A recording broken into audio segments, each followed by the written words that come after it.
오늘은 나의 나라를 하나님의 나라로 라는 제목으로 말씀의 은혜를 나누겠습니다. 큐티인과 제목을 좀 다르게 제가 정해봤는데요. 지금 현재까지의 이야기가 어떻게 되냐면 사울 왕이 충신 다윗을 죽이려고 하는 악한 모습이 계속 이어지고 있습니다. 자신이 죽음의 위기 앞에 놓인 걸 확실하게 알게 된 다윗은 너무 두렵죠. 요나단에게 호소를 합니다. 그리고 요나단과 다윗은 오늘 새벽에 본 것처럼 아름다운 우정 이야기가 나오죠. 하나님의 인자하심에 기반한 아름다운 맹약, 서로를 지켜주고 보호하기를 약속하게 됩니다. 그리고 이제 요나단은 정말 아버지가 그럼 다윗을 정말 죽일 작정인가 궁금해지잖아요. 그래서 아버지의 마음을 확인하기 위해서 오늘 그 이야기가 시작이 되는데, 초하루 식사가 시작이 되었습니다. 아마 왕실 행사였던 것 같아요. 초하루는 제사를 드리기도 하는 날인데 아마 이날은 특별히 왕실에 가까이 있는 사람들은 함께 식탁에서 식사를 했던 것 같아요. 초하루 식사가 되었는데 다윗이 의도적으로 가지 않죠. 요나단을 이미 알고 있습니다. 나타나지 않은 다윗을 보고 사울이 아무 말도 하지 않습니다. 그리고 사울은 생각하기에 아마 그가 무슨 일이 생겨서 부정해졌나 보다, 그렇게 생각합니다. 너그럽죠? 너그러운 게 아니에요. 어떻게든 지금 핑계를 잡으려고 하는데 그가 부정하게 되어서 제가 참석하지 못했습니다라고 말할 수도 있으니 일단은 오늘은 넘어가자 정도였을 거예요. 지금 죽일 마음이 가득하거든요. 근데 둘째 날이 됐는데도 식사의 자리에 나타나지를 않습니다. 그러니까 그제서야 요나단에게 물어요. 다윗은 어디 갔느냐? 요나단이 긴장하면서 조심스럽게 대답을 합니다. 다윗이 자기 고향에 매년제가 있어서 베들레헴 자기 고향에 매년제가 있는데 형들이 꼭 좀 와서 함께 제사했으면 좋겠다 부탁을 하는데 형들에게로 좀 가면 안 되겠습니까? 라고 부탁을 해서 제가 가라고 했습니다. 이렇게 대답을 해요. 드디어 긴장의 순간이 됐습니다. 사울이 뭐라고 답할까? 도대체 사울의 마음이 뭘까? 근데 이 요나단의 대답을 들은 사울이 이렇게 반응합니다. 30절, 사울이 요나단에게 화를 내며 그에게 이르되 패역 무도한 계집의 소생아, 네가 이새의 아들을 택한 것이 내 수치와 내 어미의 벌거벗은 수치됨을 내가 어찌 알지 못하랴. 여러분, 아무리 화가 나도 그렇지 요나단 같은 아들에게 어떻게 이렇게 저주를 퍼부으며 이런 막말을 할 수가 있는 거죠? 그죠? 여러분, 근데 조금 생각해야 될 지점이 있어요. 자, 다윗이 매년 이 초하루 식사에 빠졌습니다. 자, 그런데 이 빠진 자리에 사울에게 허락도 받지 않고 빠졌죠. 그럼 혼나도 싸요, 안 싸요? 혼나도 싸죠. 여러분, 보고해야죠. 제가 좀 성읍에 매년제 제사를 드리러 다녀와도 되겠습니까? 다녀오너라. 허락받고 가야 되는 거 아니에요? 잘못한 거 맞죠? 근데 의도적으로 잘못한 상황을 만든 겁니다. 여러분, 이 컵 아래 불순물이 이 더러운 게 가라앉아 있는지 안 가라앉아 있는지 알려면 어떻게 해요? 컵을 흔들어 봐야 알죠. 컵을 많이 흔들어야 불순물이 이렇게 위로 올라오잖아요. 그럼 이 물이 지금 상당히 더러운 물인 걸 알 수 있어요. 동일하게 사울이 멀쩡할 때는 자기를 포장할 수 있잖아요. 그러니까 의도적으로 요나단과 다윗이 잘못한 상황을 만든 겁니다. 그랬을 때 그가 나타내는 반응을 보면 마음의 진심이 드러나죠. 그래서 여러분, 우리가 흥분할 때 사실 진심이 나올 때가 많아요. 흥분할 때.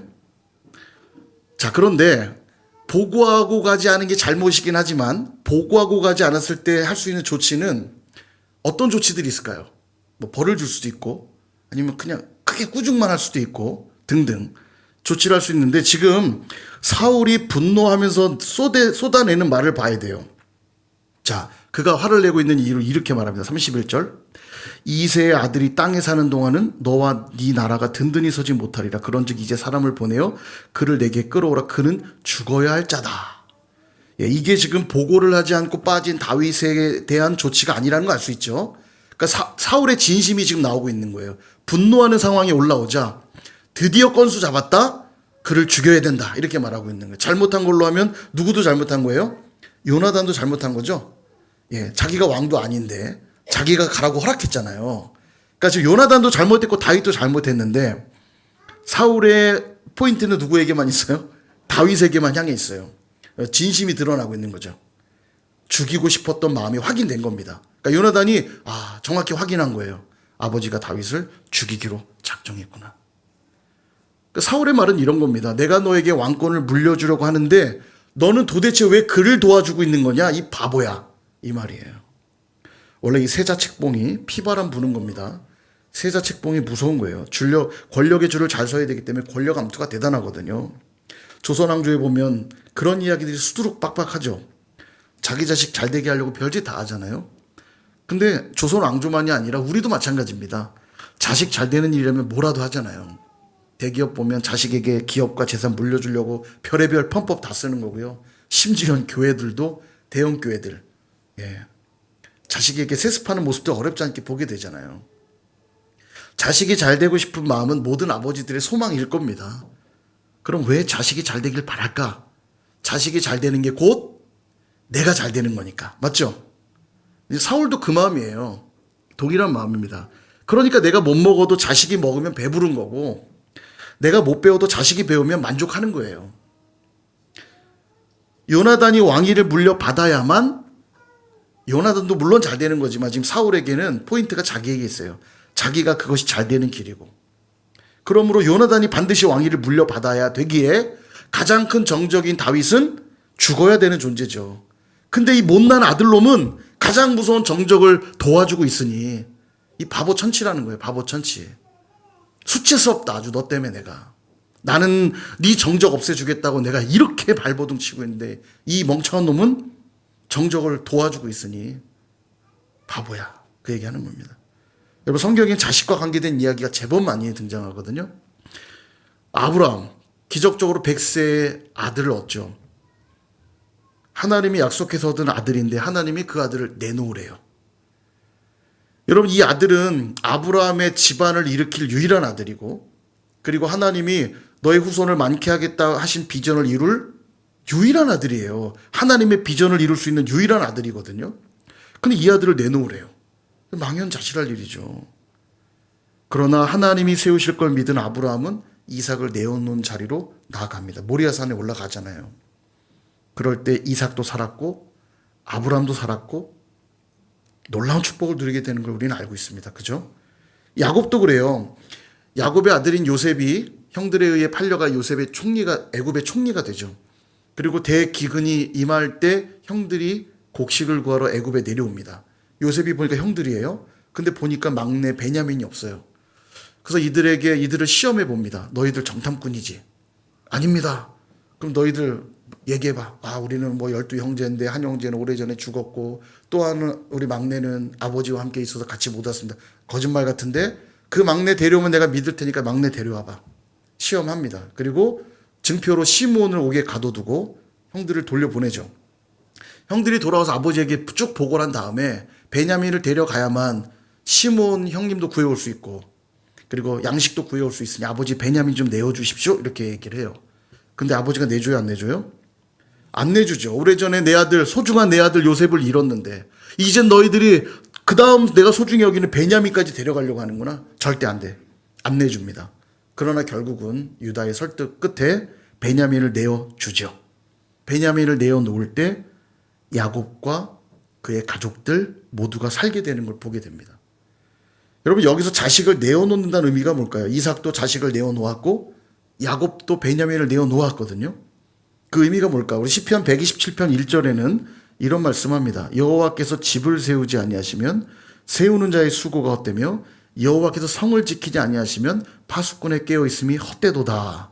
아멘. 여기 집이라고 하는 건 가문이란 뜻이에요. 여호와께서 그 가문을 세워주지 않으면 세우는 자의 수고가 헛되대요. 이 말씀대로 적용을 해보면 내 집안은 내가 일으키는 것 같지만 실은 누가 세워주세요? 하나님이 세우신다는 겁니다. 즉 내 집을 하나님의 나라 되게 하면 그 책임은 누가 지시냐면 하나님이 지신다는 뜻이에요. 그러므로 자식을 내어드린다는 것은 나의 나라를 하나님의 나라 되게 한다는 뜻입니다. 이 자식은 내게 아니라 하나님의 것입니다. 이 고백이잖아요. 그러니까 하나님이 나의 집을 세우시고 하나님이 나의 수고를 헛되지 않게 하신다는 고백이 자식을 내어드린다는 뜻이 되는 거예요. 아까 아브라함과 야곱의 이야기가. 다시 한번 아브라함을 볼까요? 자식이 없었어요. 그리고 하나님은 약속을 주셨습니다. 네 후손을 많게 해줄게. 자식이 없었어요.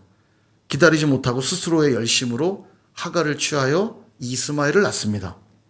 그럴 때 이 이스마엘은 훗날 이삭과 계속 다투게 되는 분쟁의 씨앗이 되죠. 지금 오늘날까지도 그들은 싸우고 있는 거 아닙니까? 이스마엘의 후예와 이삭의 후예가 지금도 미사를 쏘고 있는 거 아닙니까? 여러분 보시고 있는 뉴스가 그 얘기예요. 이스마엘과 이삭의 싸움입니다. 엘리 제사장도 여러분 생각을 해보십시오. 홈니와 비느하스라는 아들이 있었죠. 제사장으로 세워진 아들인데 이들을 제사장다운 아들들로 하나님의 사람으로 제대로 세우지 못합니다. 그랬을 때 엘리 자신은 물론 두 아들까지 그의 집안 모두가 완전히 몰락하게 됩니다. 심지어는 그 집안만 어려워지는 게 아니라 이스라엘 전체가 위기 가운데 빠지는 걸 보게 되죠.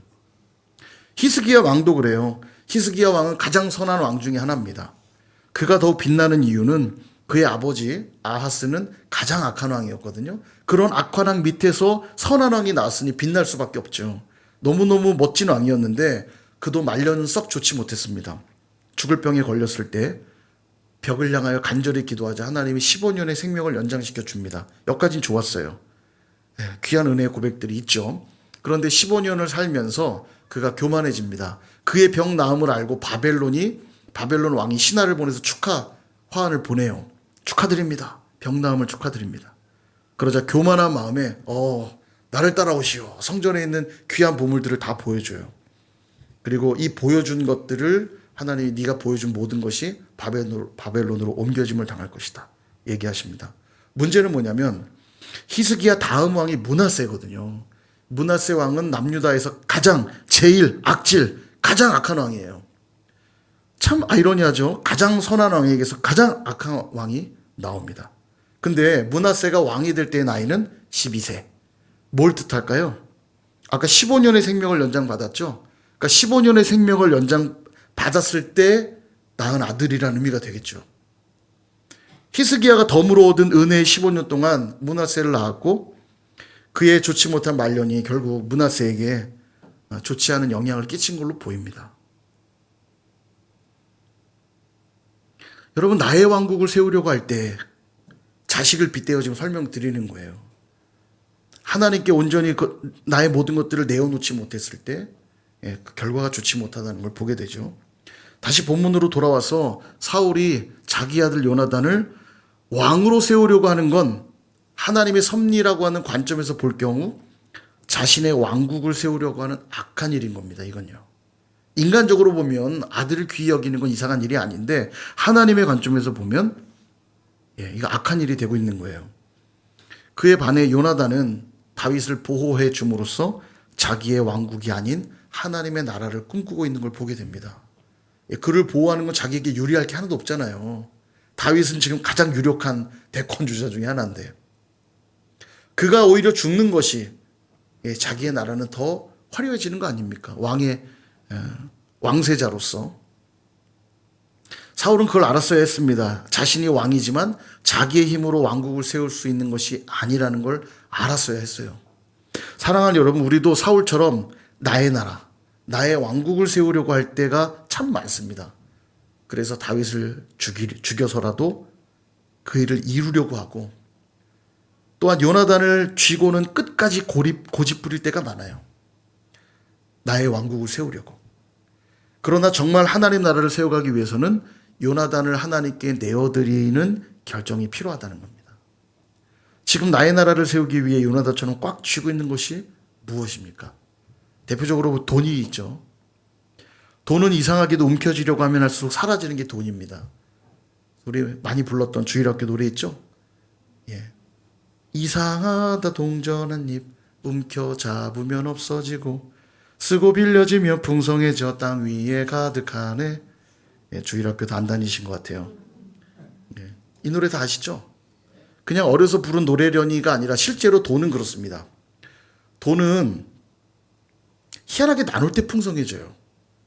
지금 여러분 우리나라가 지금 어려운 이유가 참 많습니다. 여러 가지로 많이 어렵고 특별히 경제가 어려운데 경제가 어려운 이유를 하나같이 우리 경제학자들이 입을 모아 말하는 문제점을 뭐라고 얘기하냐면 내수 경기 침체를 뽑고 있습니다.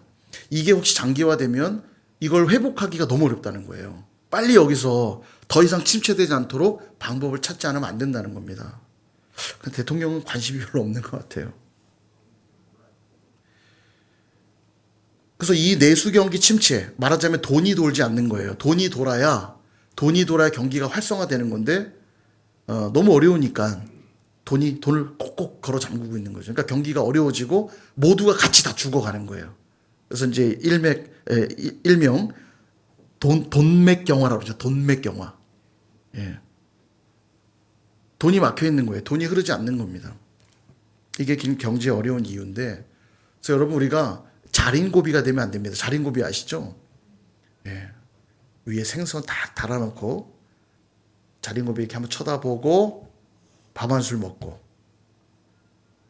그렇게 사시는 분 여기 없죠? 여러분 그게 예전에 우리가 경제가 그렇게 많이 발전하지 못하고 금융의 개념이 잡히지 않았을 때는 열심히 아껴 모으는 게 미덕일 때가 있었습니다. 그때는 돈이 필요하니까 은행권의 이율을 높여서 많이 저금하게 해가지고 그 돈으로 기업을 살리고 경제를 활성화하는 데 쓴 게 사실이에요. 과거엔 그랬어요. 열심히 저금만 해도 어느 정도 모이고 그것이 좀 부유해지는 통로가 되기도 했는데, 지금처럼 경제가 발전하고 금융의 개념이 딱 자리 잡은 다음에는 그렇지 않습니다. 오히려 돈이 적절하게 필요한 것에 사용되고 흘러가야 나에게도 유익해져요. 자린고비가 되면 부자가 되는 게 아니라 그냥 생선만 보고 침만 흘리다가 가난하게 되고 끝나는 겁니다. 그냥 그 먹지도 못하고. 여러분 이 말이 과소비하라는 뜻이 아닙니다. 적절한 곳에 물질을 흘려보내는 게 중요하다는 얘기 하는 거예요. 하물며 이 세상에서도 적절하게 물질이 흘러가야 모두가 풍요롭고 더 나은 세상이 된다는 걸 아는데, 하물며 하나님 나라를 사는 우리는 이게 정말 중요해요. 하나님의 뜻과 부합하다고 여겨지면 마땅히 흘려보내야 된다는 거예요. 교회는 뭐 하는 곳입니까? 영혼 구원하는 곳이잖아요. 영혼 구원하는 일이라면 영혼 구원하는 직접적인 일이든 영혼 구원을 위해 부수적인 일이든 그것이 영혼 구원하는 일이라면 아무리 힘들어도 흘려보낼 수 있어야 돼요. 그게 교회의 존재 이유가 되고 거기서 동력이 생기는 거예요. 오늘도 우리가 교회로 움직여지는 이유가 되는 겁니다. 이게 반대가 되면 안 돼요. 교회가 돈을 모으기 위해 있는 교회처럼 있으면 그냥 교회가 아닙니다. 망하는 거예요. 그리고 존재의 이유대로 물질을 흘려보내면 하나님은 거기에 맞춰서 또 채워주시는 거 아닙니까? 이번에도 예결산위원회 할 때 한 해 재정 결산을 쭉 하면서 재정위원장이신 우리 김종조 선생님 보고하는 거예요. 정말 많이 어렵지만 그때마다 채우시는 하나님 은혜를 볼 수 있었습니다. 그냥 그래요. 앞을 내다보면 캄캄한데 지나서 돌아보니까 하나님이 어떤 방법으로든 채우셨다라는 고백하게 돼요. 여전히 문제가 다 해결되지 않았어도 또 하나님은 우리가 바르게 합당하게 물질을 흘려보내고 필요한 사역들을 해나간다면 어떤 방법으로든 또 채우시고 또 인도하실 것을 믿습니다. 이 관점이 있어야 된다고요. 이게 없으면 교회가 이상하게 되는 거예요. 돈 모으는 교회 되고 재산 쌓는 교회가 되는 겁니다. 그러니까 다른 교회 얘기지만 교회가 어려우니까 선교부터 끊읍시다. 선교에서 교회에 남는 게 뭡니까? 얼굴도 모르는 저 사람들한테 돈 보내면 우리 교회에 남는 게 뭐가 있습니까? 이런 이상한 장사꾼 같은 소리 하는 거예요. 교회는 영혼 구원하는 곳이잖아요. 그러니 마땅히 우리에게 있는 것을 선교하고 전도하고 우리 아이들 전도하는 일에, 우리 아이들 믿음으로 키우는 일에 힘들지만 열심히 간식도 사주고 또 여러 가지 공급해 주면서 복음 전하는 거 아닙니까? 이게 없으니까 우리 아이들은 헌금도 안 하고 돈만 자꾸 쓰니까 아이들한테 나가는 거 줄이자는 이런 이상한 소리들 하는 사람들이 있는 겁니다. 집에서는 자기 자식 빚내서도 가르치면서 왜 교회 와서는 이렇게 애들한테 돈 쓰는 걸 아까워하는지. 교회의 기준에 맞다면 흘려보낼 수 있어야 돼요. 또 우리가 꽉 잡고 놓지 못하는 요나단의 요소들, 자녀가 또 있죠. 사울처럼. 자녀를 위해서라면 물불 가리지 않는 분들이 있습니다. 한마디로 자녀가 우상인 사람들이 있어요. 여러분 이게 조심해야 됩니다. 자녀를 막 굴리라는 뜻이 아니라 자녀를 당연히 맡겨진 영혼이니까 잘 키워야죠. 근데 그 자녀가 하나님이 되면 안 돼요. 하나님의 자녀가 되어야지 하나님이 되면 안 된다고요, 이게. 하나님처럼 받들어 모시면 자녀가 잘 될 것 같죠? 전혀 그렇지 않습니다. 그는 부모를 우습게 알게 되고 자기중심적인 아이들로 커서 사회의 문제아가 돼버려요. 요즘 많이 발생하는 문제입니다. 심리학자들이 요즘 이 얘기 많이 하는데 사회적으로 크게 문제를 일으키진 않는데 우리 아이들이 과보호 속에서 성장하다 보니까 어떤 일이 생기냐면 어려서는 티가 많이 안 난대요. 근데 성인이 된 다음에 사회 부적응자가 되는 경우가 많다는 거예요. 이유가 뭐냐면 문제 해결 능력이 없는 거예요. 부모가 다 해줘서. 부모가 과도하게 다 해줘서. 그러니까 어려서는 티가 안 나죠, 당연히. 뭐 그냥 학교 가라면 가고 뭐 소소한 일들만 해내면 되니까 크게 티가 안 나는데 성인이 돼서 자기가 주도적으로 살아내야 될 때가 되면 이걸 뭐 결정을 못하고 어려움을 만나면 돌파하지 못하니까 관계에 문제 생기고 결국 외톨이가 된다는 거예요. 사회 부적응자가 돼버린다는 거죠. 그래서 요즘에 이런 문제로 자살하는 이 젊은이들이 많다는 거예요. 사회 문제가 되고 있다고 얘기를 하더라고요. 또 명예라든지 권력 같은 것일 수 있습니다. 더 높아지려고 하는 마음, 더 가지려고 하는 마음. 이런 게 이제 명예욕이고 권력욕이죠. 근데 명예욕과 권력욕이 있으면 누군가 위에 자꾸 군림하려고 하는 마음으로 이어지다 보니까 주변 사람들로부터 외면당합니다. 사람들을 다 잃어버리고 마지막에 외롭게 돼요. 높아지는 게 아니라 더 낮아지고 강해지는 게 아니라 초라해져 버립니다. 우리가 지금 대한민국 최고 존엄이라는 대통령의 비상계엄을 목도하지 않았습니까? 그 후폭풍을 지금 한 주간 잘 보고 있지 않습니까? 매일 그 뉴스예요. 대통령이 비상계엄을 할 만큼 위대한 힘을 가졌다고 해서 더 존경하는 사람들이 많이 늘었나요? 도리어 국민들의 원성을 사는 일이 더 가득해졌어요. 누가 그러더라고요. 칼은 칼집 안에 있을 때 가장 무서운 거라고. 근데 그것을 꺼내서 휘두르면서 나의 왕국을 세워보려고 하면 할수록 더 잃어버리게 된다는 거예요, 이게. 그럼 어떻게 되냐? 그 요나단을 내어놔야지요. 내 것을 나누고, 내 것으로 섬기고, 내가 가진 것으로 헌신할 때 사람들의 마음을 열게 되고, 사람들은 그 사람을 존중하게 되고, 사람들은 그 사람을 사랑하게 되는 거예요. 그럴 때 명예도 얻고 권력도 주어지는 거죠. 여러분 이 원리를 기억하실 필요가 있어요. 버려야 얻게 되고 죽어야 다시 사는 원리. 그리스도인들은 이 원리를 꼭 기억해야 돼요. 이게 순서가 바뀌면 안 돼요. 버려야 얻게 되고 죽어야 다시 사는 원리. 다시 아브라함 이야기로 우리는 가볼 필요 있습니다. 아브라함이 이삭을 내어 드릴 때 자식을 잃는 것처럼 보였지만 도리어 자식을 얻게 되고 하나님의 나라는 세워지며 아브라함은 믿음의 조상이라고 하는 인정을 받게 되죠. 야곱도 베냐민을 내어 놓을 때 그 아들을 잃어버린 게 아니라 도리어 아들을 얻었고 요셉까지 얻었잖아요. 하나님의 나라는 세워지며 본인과 가문이 오히려 안전하고 풍족하게 된 것을 보게 됩니다. 고센 땅에 자리 잡고 풍요로운 삶을 살아가잖아요. 근데 만약 아브라함이 이삭을 내어놓지 않고 고집했다면, 야곱이 베냐민을 내어놓지 않고 고집했다면 그 집안은 물론, 그 자신은 물론 집안까지도 어렵게 될 것이고 적어도 하나님의 나라가 그들을 통해 이루어지지는 않았을 것입니다. 사랑하는 여러분, 나의 왕국을 세우려고 하지 마시고 하나님의 나라를 세워가실 수 있기를 바랍니다. 그게 내가 사는 길이고 우리 가정이 사는 길이고 우리 교회가 사는 길인 줄 믿습니다. 근데 우리가 이걸 거꾸로 할 때가 많죠. 하나님의 나라보다 늘 나의 나라, 나의 왕국을 세워보려고 몸부림칠 때가 많아요. 기억하세요 여러분, 내가 나의 나라를 자꾸 세워보려고 하면 하나님은 그 집을 세워주시지 않습니다. 파수꾼에 깨어있음이 헛되게 되고요. 일찍 일어나고 늦게 누우며 수고해도 그 떡이 헛되다고 말씀하시는 거예요. 반대로 해야 돼, 반대로. 먼저 그의 나라와 그의 의를 구해야 합니다. 다시 말하면 나의 왕국을 하나님의 나라로 바꿔야 된다는 거예요. 나의 주권이 아니라 하나님의 주권이 실현되도록 해야 되는 것입니다. 그러면 누가 책임져 주세요? 하나님이 책임져 주시는 거예요. 제가 아는 목사님, 예전에도 한번 한 것 같은데 교회 건축하는데 IMF라 모두가 힘들 때인데 한 장로님이, 돈 많은 장로님인데 고민하다 10억을 헌금을 하셨다는 거예요. 그분도 사업이 많이 어려운데 10억을 헌금하셨대요. 교회가 어려우니까. 놀라운 건 그 이후에 그분 사업이 대박이 나면서 사업이 회사가 엄청 크게 확장됐다는 거예요. 이런 간증 들으면 야 10억 하라고 그러나 보다. 있으면 하세요. 있으면 하시는데 제가 10억 하라고 말씀드리는 게 아니고 영적 원리를 말씀드리는 거예요. 여러분 믿음의 분량에 맞는 10억들을 다 갖고 계세요. 믿음의 분량에 맞는 10억. 다시 말해서 여러분 손에 들려있는 요나단이 있고요. 그것을 올려드릴 때 은혜가 있고 기적이 있고 하나님의 역사가 있다는 말입니다. 드리지 않고 받는 은혜는 없다는 거예요. 주시면 제가 헌신할게요. 이거 반대가 돼야 돼요. 버려야 얻고 죽어야 다시 사는 거예요.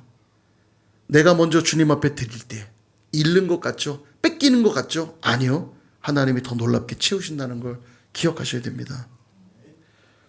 그 요나단을 나의 왕국을 세우는 일로 동원하면 어렵게 될 수밖에 없지만 그 요나단을 주님께 내어 드릴 때 그것은 나와 우리 모두가 복되는 길인 줄 믿습니다.